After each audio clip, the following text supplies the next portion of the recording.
Hello, and welcome to this tutorial on how to set up Single App Kiosk on Android devices using Scalefusion MDM.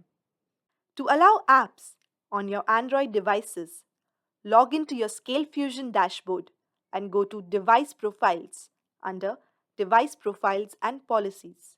Create a new profile. Select Android, Kiosk or Agent mode. Now enter a name and exit passcode for the profile and click on Submit.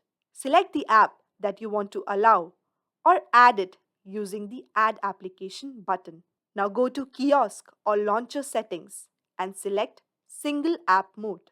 Choose the enabled application as the default application and click on Create Profile. We can see that the device is now locked into the enabled application and the user cannot exit the app. You have successfully locked your Android device into a single app kiosk. Thank you and stay tuned for more such videos.